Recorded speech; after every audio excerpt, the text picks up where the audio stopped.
Since I was a kid, I was always fascinated by the night sky. My father, who was a geologist, used to tell me the stories of the universe, how stars were formed, how the universe is expanding, how the sun works. I have always contemplated on what lies beyond us. I also went on the path of geology as it echoed with what I wanted to understand, how everything came to be.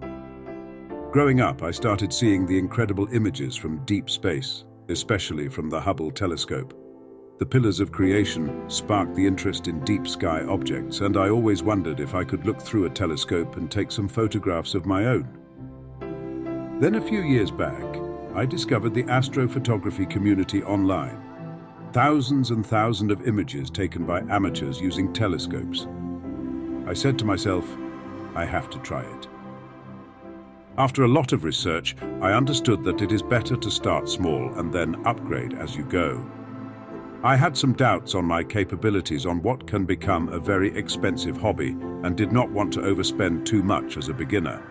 Although one of my biggest passions is photography, taking images of deep space objects is much different, so after careful consideration and research, I got the SeeStar S50. You might laugh, but I found it as the best all-rounder.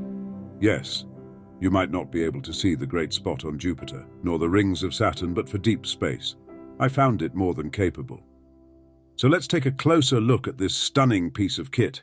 It is made by the Chinese manufacturer ZWO. It comes with a very useful and bulky carrying case and a carbon fiber tripod. The telescope is fully automated and uses an altitude azimuth design. It pitches up and sideways to track the objects in the sky. The sensor is not very large and quite an old design, the IMX462, but still very capable. I think it is one of the major drawbacks on the scope, as ZWO would have had access to much newer sensors, but to keep the price down, they opted for this one instead.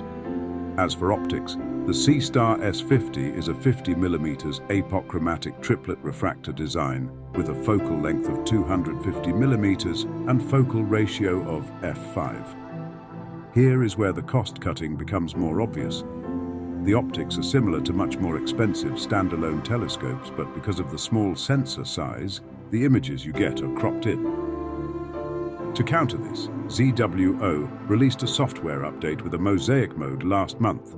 This has alleviated the need to manually stitch together areas of the sky to get larger objects in view. The app itself is very intuitive. It connects initially to the telescope via Bluetooth and then switches to the much faster Wi-Fi connection. It has a few modes you can work with and a very comprehensive catalogue of objects. Depending on the mode you're in, the telescope will either go for normal stacking of images, like for the deep sky objects, or in a single-shot video recording mode, normally used in planetary, scenery, moon or sun sessions. Now, let's take a look at some of the images I have managed to take during the past few months.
If you enjoyed this video, consider liking and subscribing to my channel, as I want to share more of the deep sky objects with all of you, and it means a lot seeing your support for this type of content. Thank you.